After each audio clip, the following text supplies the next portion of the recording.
Bryce. Misquabakong, Misquasin and Donjaba. Minawaki, Misquasin and Anishinaabe and Dao.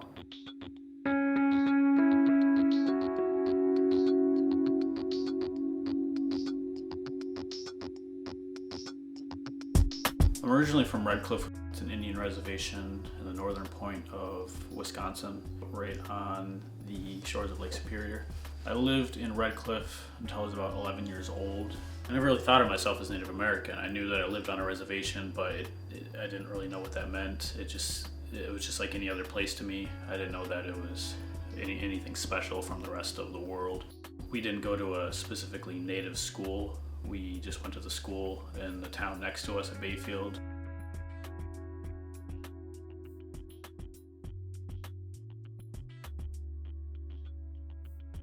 Reservation life is always kind of weird. There's different experiences, but one of the most common one is a lot of drinking, a lot of partying, a lot of not doing much of anything. No, it's not a lot of work, so there's a lot of people spending a lot of time at home, not making good use of their time.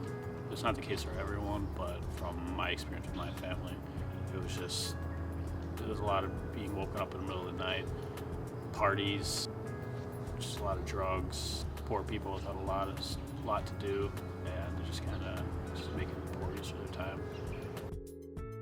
When the economy collapsed, I was having a lot of difficulty finding work, and so I moved to Milwaukee to find work and I guess start over.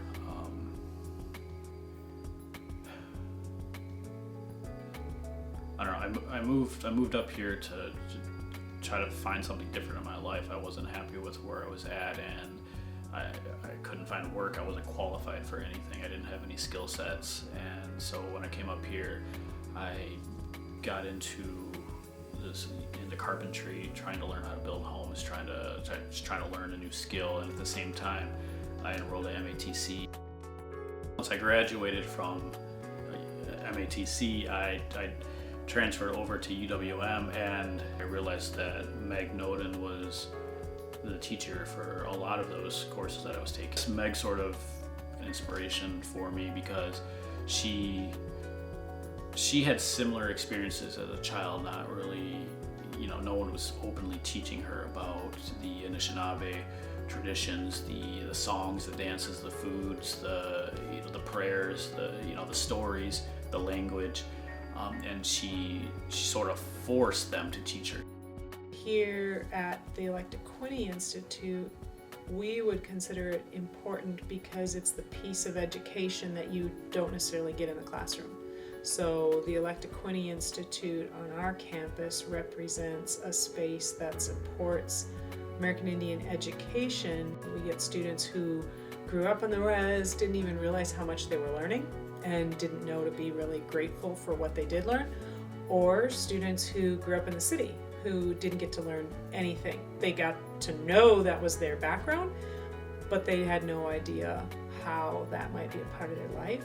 Another thing we do here is make space for the faculty, because even across that range, we have one of the faculty is a boarding school survivor, one of the faculty is someone who was adopted out. So you have a real range of people experiencing Native culture in different ways, and how we can connect what they all know. I think that's like the most important thing, because everybody knows something.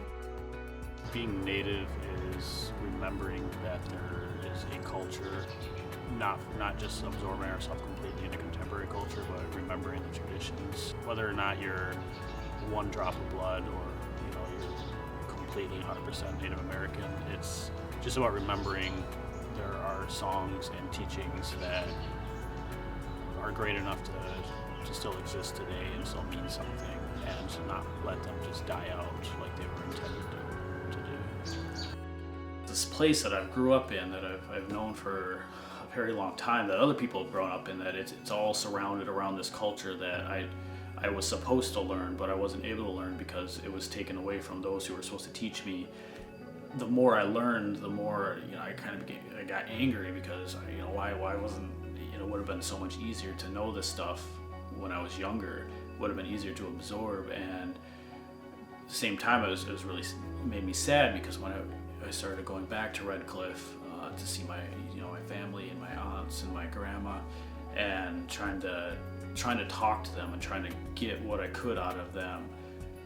It was impossible, because they always said that no, our parents raised us white. They wouldn't teach us to speak any Indian. They wouldn't teach us to know any songs. Our cousins knew that stuff, but our parents, they said, no, you're gonna be raised white, because it's no good to be raised Indian. And so just that mentality transferred over to them, and it transferred into my parents, which ultimately transferred into me. And what I've been trying to do, I'm in my last semester of school right now, and what I'm been trying to do the whole time is learn as much as I can, to understand as much as I can, because ultimately I want to learn how to reverse what's been happening. I want to learn how to teach my children about where they came from.